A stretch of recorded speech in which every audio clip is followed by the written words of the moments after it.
벽사신당 사제라면 누구나 인간 공부의 중요성을 가장 먼저 배우잖아. 그리고 스승님께서 가장 강조하시는 수행 중에 하나고, 그런데 나는 지금껏 그 중요한 인간 공부를 제대로 해보질 않은 것 같아. 뭐 살면서 욕심이나 경쟁심을 가져본 적이 없었거든. 타고난 성향이 그렇기도 하고, 그래서 솔직히 인간 공부하는 게 겁났어.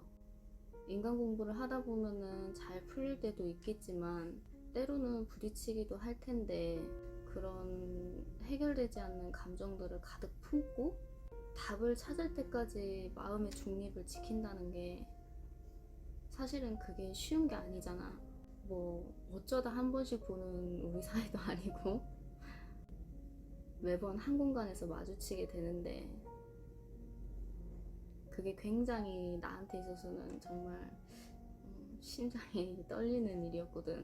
뭐 어떻게 보면은 눈에 보이지 않는 내면의 싸움이니까 내가 잘 풀어갈 수 있을지, 혹은 뭐 답을 찾을 수는 있을지 겪어보지도 않고 해보지도 않고 그냥 두려워만 한 거지. 그래서 상대방의 단점이 보여도 보지 않으려고 했고, 그러면서 이제 내 내면에서는 야 철령 너나 잘해. 지금 네가 누굴 탓하고 있어. 그건 네 일이 아니잖아.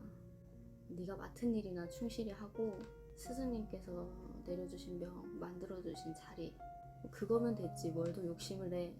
그러면서 계속 스스로를, 내 자신은 다독임이라고 명했지만 사실은 그게 아니라 자기 최면이었던 것 같아. 주문을 건 거지. 수행의 목적은 사제로서의 성장인데 이런 식으로 피하면서 가니까 진짜 지독한 정체기를 겪게 되더라고. 스승님께서 정말 많이 말씀해 주셨거든. 너 그러다 정체기 온다, 정체기 온다. 뭐 어떻게 감당하려고 그러냐. 그때는 그 말씀이 사실은 좀 많이 체감이 되질 않았어. 피부로 다 느껴지질 않았어. 근데 시간이 이제 점점 흐르면서 아, 이게 정체기구나. 스승님께서 그토록 강조하신 이유가 있구나. 그때 돼서야 그걸 알았지. 결정적으로 내 머리가 이제 깎인 이유가 공부에 욕심을 안 내고 살다 보니까, 또 해결하지 못한 인간 공부의 여파들, 그게 내면에 쌓이고 쌓이고 쌓이다가 밖으로 이제 터져버린 게, 나조차 감당이 안 될 정도로 터져버린 게 문제가 됐었지. 그리고 양평에 100일 구도를 들어왔고 사실상 살려고 들어온 거지. 생각해보면은 벽사신당 들어와서 스승님하고 한 집에 산 게 이번이 처음인데 스승님이랑 산 게 처음이라 그런지 매일매일 새로워. 매일매일 뭔가가 다르고, 그리고 인간 공부가 왜 필요한지도 내가 스스로가 느끼고 있는 중이기도 하고, 정말 많은 말씀을 들었는데 그때는 그것들이 얼마나 귀하고 소중한 말씀인지 몰랐지. 이제야 그게 하나둘씩 피부로 체감이 되기 시작하고, 그래서 스승님께 저 앞으로 어떻게 할 거예요 라고 말씀드리진 않았지만, 내 성격상 그렇게 말씀드리는 것보다는 행동으로 보여드리는 게 더 정확하지 않을까. 10마디 말은 필요가 없다고 생각을 하거든. 이제 앞으로는 그러한 인간 공부를 피하지 않고 제대로 해보겠습니다 라고 말씀을 드렸고, 처음 시도해본 날 고작 그거 가지고 심장이 떨린다고 주저앉으니까 스승님 얼마나 내 옆에서 놀라시는지. 그때 이제 말씀드린 대로 인간 공부 안 피하고 제대로 해볼 거고 확신이 있어. 각성했는데 이제 인간 공부 제대로 해야지. 너하고 이제 같이 살게 됐으니까 합을 잘 이뤄서 스승님을 불편하지 않도록 잘 모셔보자. 함께 있으니까 아무래도 인간 공부의 첫 상대가 너가 되지 않을까 싶은데, 너라서 다행이란 생각도 들고 잘 부탁한다는 말도 하고 싶고. 사실은 내가 지금까지 너에 대해서 깊게 생각해 본 적이 없거든? 정말 깊게 생각해 본 적이 없는 것 같아.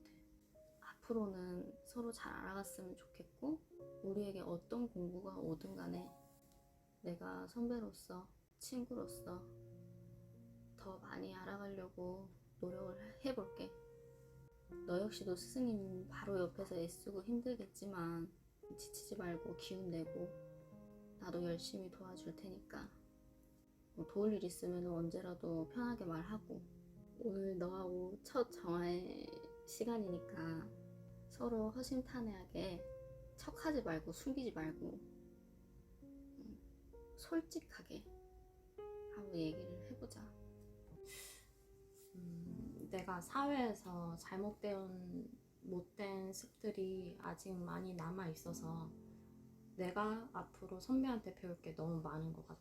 후배로서 부족함이 있더라도 잘 부탁하고, 사실 나는 선배가 양평에 온다고 했을 때 같은 천문사주로서 진짜 다행이다, 진짜 배울 게 많겠다 그랬는데 한편으로는 조금 쫄리는 것도 있었어. 긴장되고. 왜냐면 선배는 천문사제로서 대표잖아. 나는 그런 선배를 보면서 배우고 있고 따라가니까. 그래서 한편으로는 또 비교될 것도 많잖아. 그래서 좀 많이 긴장이 됐던 것 같아. 그리고 지금껏 내가 느끼는 선배는 단단하고 우직하고 직진, 탱커, 말뚝 이런 느낌이어가지고 나는 무언가 충분하게 생각하지 않고 너무 빠르게 행동으로 행해서 많은 실수가 생기잖아.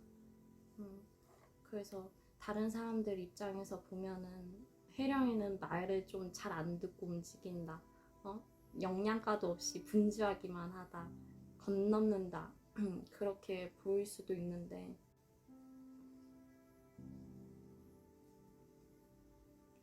사실은 나는 내가 진짜 잘하려는 마음밖에는 없거든.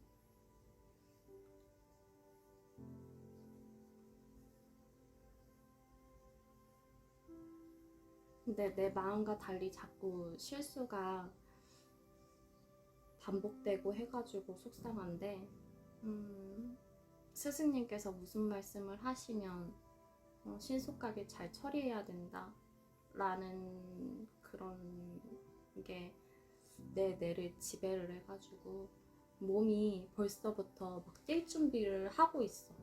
그런 느낌이야. 그래서 굉장히 가벼워 보이고 그런 느낌이라면 선배는 완전히 나랑 반대잖아. 굉장히 단단하고 우직하고 진짜로 말뚝 같은 느낌이고 나처럼 막 허둥대고 빠른 느낌은 아니란 말이야. 그래서 내가 정말 배울 것도 많고 그런 모습이 참 닮고 싶어, 선배한테. 내가 없는 모습이기 때문에. 그래서 그런 선배가 정말 한편으로는 존경스럽고 배울 거 많고 좋은 것 같아. 정말 안타까운 건 해주고 싶었던 말이 있긴 한데 열심히 하려는 거 분명히 알거든? 그 모습에서 뭐 욕심을 내는 모습도 같이 보인단 말이야. 근데 어느 정도 이해는 갈 것 같은데 항상 사람들한테 좀 시샘을 잘 받잖아. 얄미움도 많이 받고. 나도 순간적으로 생각 없이 봤을 적에 막 이랬거든. 아 이거구나. 아 이거구나. 근데 사실상 단순하게 보면 너는 그냥 열심히 하려 하는 거고 잘하고 싶은 마음인 거고 그게 좀 안타까웠었어. 다들 다 갖고 있는 모습인데 분명히 왜 유독실이 너만 왜 너만 그렇게 되는 거지? 분명 다 갖고 있는 건데 다 봤는데 갖고 있는 거 왜 너만 유독실이 그게 평안하지 하고 어떡해. 불쌍해. 혜령이 불쌍해. 그 부분이 좀 계속 좀 눈에 걸리더라고. 내가 그걸 한번 생각을 해봤거든. 근데 네가 스승님한테 집중이 굉장히 많이 돼 있더라고. 근데 따지고 보면 너만 집중돼 있는 게 아니라 다른 제자들 역시 다 스승님한테 집중돼 있단 말이지. 유독실이 너 혼자만 스승님한테 남들 뭐 10 집중하고 너 혼자서 20을 집중하는 것처럼 보일 때가 있더라고. 근데 그게 다른 사람들 눈에는 아 참 좀 밉상맞아 보일 수도 있겠구나 싶은 생각이 들었었어. 쟤만 스님한테 신경 쓴 것처럼 하네? 라는 생각을 한 번쯤은 누군가는 하지 않았을까. 뭐 예를 들면 스승님께서 뭔가를 찾으실 적에 스승님 주변에 항상 제자들이 있잖아. 분명히 많은 제자들이 있어서 그 제자들 중 누군가 한 명이 해드릴 수 있는 건데도 불구하고 네가 먼저 막 이렇게 나서서 움직여서 막 할 때가 있거든. 물론 네가 그만큼 스승님한테 집중이 많이 돼 있으니까 그런 것도 이해는 하지만 다른 제자들이 들어갈 틈이 없어져 버리고 스승님 사이에, 그리고 그게 좀 시간이 지나면 지날수록 막 네가 막 항상 이렇게 분주하게 하니까 당연히 제가 할 거야. 또 반면에 아 나도 스승님 옆에서 저거 좀 하고 싶은데 라는 생각하는 제자들은 그런 기회가 박탈당하는 거고, 한 번씩 저 멀리 있던 네가 갑자기 나타나서 아 그거 내가 할게 이런 게 있단 말이야. 그들도 스승님하고의 어떠한 접점을 통해서 혼날 건 혼나고 칭찬받은 거 칭찬받고 이래야 되는데, 너는 이제 스님 불편하실까봐 혹은 네가 늘 해왔던 일이니까 라는 생각으로 그렇게 했을지 몰라도 반대로 보면은 그들에게 기회를 뺏은 것도 된다고 나는 생각을 하고, 제일 중요한 거는 결국 그렇게 되기 때문에 너가 너 스스로를 힘들게 만들고 있는 거잖아. 그냥 그들에게 좀 기회를 좀 나눠주는 게 어떤지. 자꾸 네가 다 붙들려고 하지 말고 그냥 나는 그런 거 보면 네가 그걸 다 그냥 너 스스로가 붙들려고 하는 것만 같아. 빼앗기지 않으려는. 근데 중요한 거는 그렇게 하면서 네가 안 지쳐하고 안 힘들어하면 되는데 아니잖아. 팩트는 그게 아니잖아. 지치고 힘들어하면서 그걸 다 할 필요가 있을까? 할 사람들 많은데 하고 싶어서 안 하는 사람도 많고. 내가 너무 많은 거를 이제 많은 부분에서 스승님만 집중하고 있다는 점에 대해서는 그게 사실은 맞고, 스님께서 뭘 이렇게 하실 때 정말 스승님밖에는 안 보여. 물론 내 머리가 많이 따라주는 편은 아니지만 내가 할 수 있는 최선을 다 쏟기 위해서 하고 있다고 생각을 하기 때문에 솔직히 남들의 시선이나 남들이 보여지지가 않아. 그 부분에 대해서 이게 고쳐질지는 모르겠지만 아마 고쳐지는 건 힘들 수도 있을 것 같아, 지금으로서는. 왜냐면 그만큼 보이지가 않아, 다른 사람들의 시선이. 스승님 그리고 스승님의 신관을 지켜드리고 가야 된다는 게 내 목표이고 내 삶의 일부가 되었기 때문에 나를 그렇게 보는 것도 알고는 있지만 그게 과연 내가 그거를 그 시선을 의식해가지고 내가 해야 될 일들을 안 하겠다는 보장은 못 할 것 같아.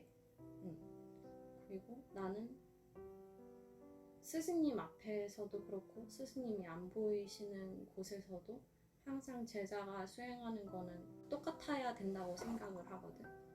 스승님 보일 때만 이거 하고 저거 하고, 근데 막상 안 계시면은 내빼고 안 하고. 근데 늘 한결같아야 되는 그런 모습들은 내 바로 위에 선배, 오백 선배한테서 정말 많이 배웠고, 내가 그만큼 존경을 하고 믿고 따르고 있고, 그렇게 배웠기 때문에 나 또한 되게 많은 영향을 받게 됐고 그렇게 나를 찾아갔던 것 같아.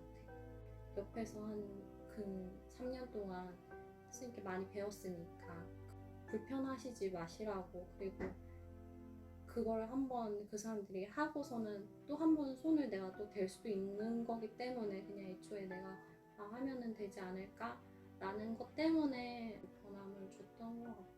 생각을 해보면 항상 우리가 가지고 있는 게 있잖아. 스승님의 명은 하명불복이다 라는 그런 게 있기 때문에 왜 신령님의 말씀이 하명불복이듯이 우리가 신의 형상화된 스승님을 모시면서 스승님의 말씀은 무조건 거역할 수 없다.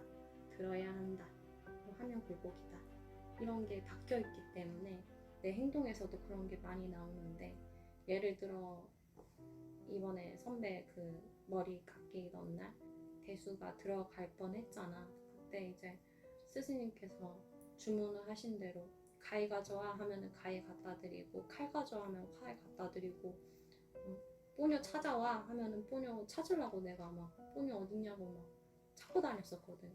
근데 그 일 있고 나서 다행히 뽀뇨는 무사하지만, 그 일이 있고 나서 뒤에서 나를 굉장히 안 좋은 눈으로 흘기고 나를 쳐다본 사람도 있었고, 안 좋게 생각을 하고, 왜 나는 스승님의 명을 받은 건데 그거를 가지고 뽀뇨 왜 찾아다녔냐면서 막 안 좋게 보고 했었던 상황들이 있었어.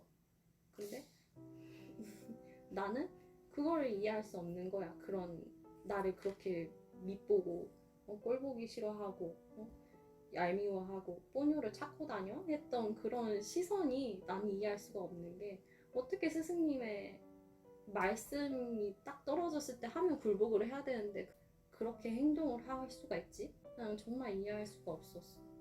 그렇기 때문에 나도 내가 10몇 년 동안 키우던 강아지가 있었잖아, 애봉이. 걔를 이제 다른 데다 맡기고 2년 동안 못 보고 있었을 때 죽었다는 얘기를 접하게 됐고, 그때 굉장히 슬프고 그랬는데, 그 소식을 듣고서는 처음에 스승님께서 이제 집에 안 계셨기 때문에 막 울었단 말이야. 울었는데 이제 스승님이 돌아오시고 애봉이가 갔대요 하고 말씀을 드렸을 때 스승님께서 눈물 흘리지 말아라, 그것 때문에 슬픔에 잠겨있지 말아라 라고 이렇게 명을 주셨기 때문에, 나는 그 말씀을 듣고 나서 스승님 앞에서는 절대 막 슬픈 티를 낸다거나 눈물을 흘린 적이 없었을 만큼 정말 나는 명을 받들고 간다고 생각을 하거든. 그래야만 하고 제자가 그래야만 한다고 생각을 해. 근데 정말 그런 거를 이해할 수 없다는 듯한 제스처, 행동들, 정말 그거는 나는 내가 이해를 할 수가 없었어. 그 당시에 그 상황 이해할 수가 없어. 내가 말할 건 아닌지만 나도 이해가 안 가. 당연히 행동을 해야 되는 걸 한 것 뿐인데, 내가 비록 그날 딱 한 번 말로다가 쓰니까 안 될 걸 알면서도 뭔가 도의적인 마음과 뭔가 이거라도 하지 않으면 뭔가 죄책감이 더 쌓일 것 같아서 뽀뇨는 살려주세요라고 말 진짜 개미개 받으시 있거든. 목소리 들었어. 진짜 1%? 0.1%로 이걸 걸고 근데 말을 뱉어놓고 나서 소용이 없겠구나 하고 마음을 굳히고 있었지. 하면 굴복이니까 받아들여야지 어떡하냐. 속으로 다 그 하명에 대한 굴복을 하기 위한 마음의 준비를 다 하고 있었거든. 근데 이 타이밍에 얘기해도 괜찮은지 모르겠지만 그때 당시에 진짜 희롱성배 덕분에 뽀뇨가 어쨌든 살았잖아.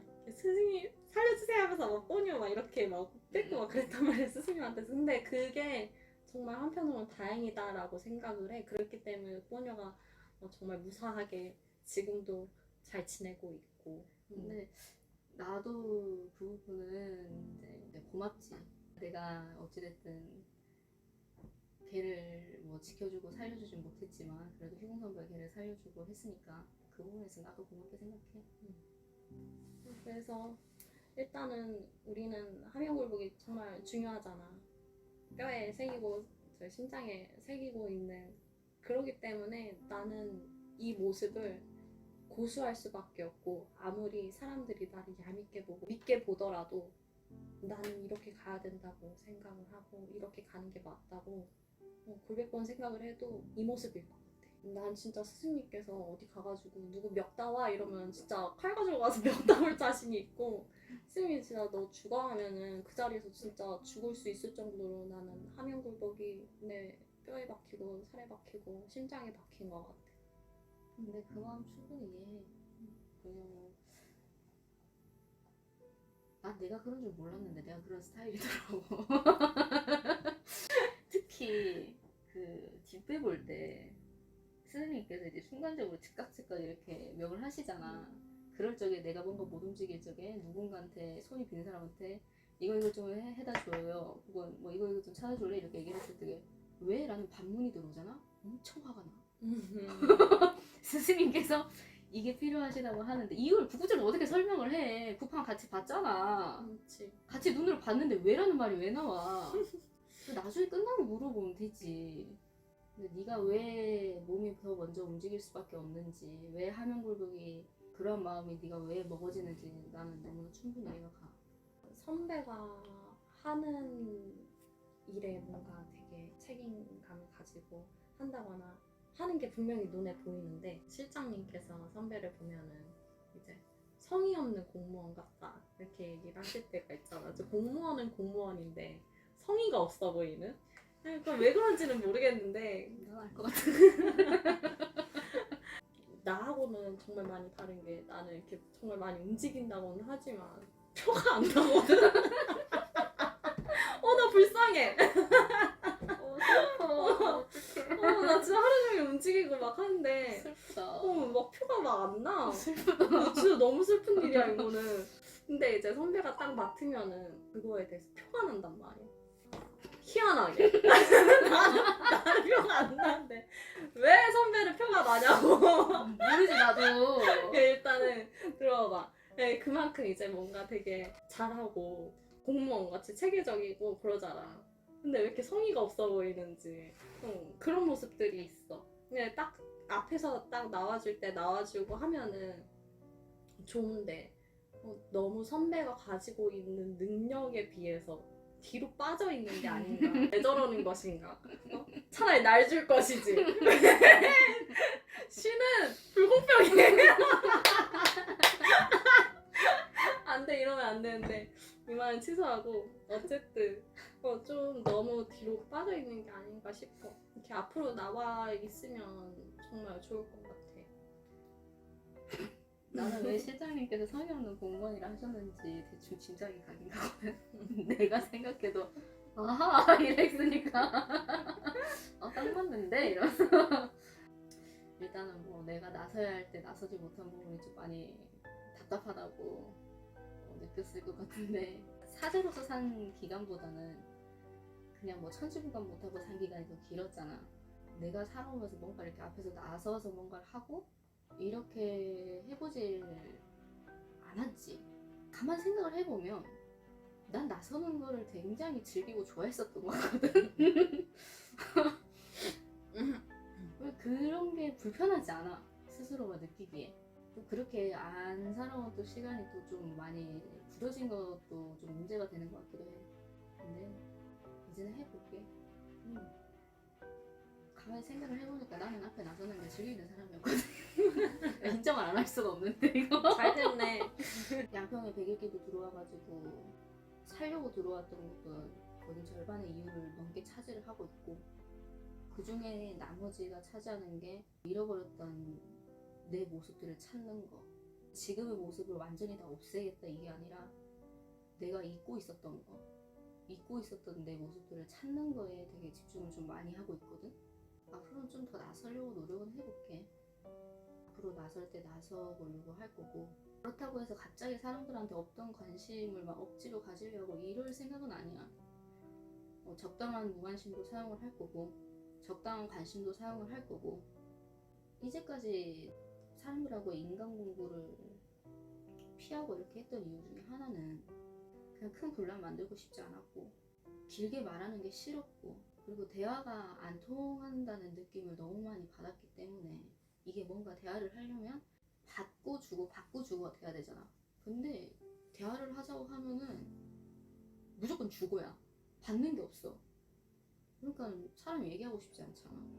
선배처럼 뭔가 묵직하게 있고 그래서 이제 차분해지려고 이제 좀 얼굴에 표정을 죽이고 이렇게 좀 이렇게 무표정으로 있으면은 그 표정이 알잖아. 약간 좀 얼마군에처럼 되는 건가? 약간 좀 이상한 표정이 돼가지고 오히려 그게 스승님의 심기를 건들고 스승님의 분노를 유발하게 하고 그래서 이제 그 표정을 안 지으려고 이제 살짝 웃고 있는데 그게 이제 과하게 막 웃는 표정이 되면은 너무 산만해지고 그게 또 스승님의 분노를 일으키는 얼마나 불쌍해. 혜령이 너무 불쌍해.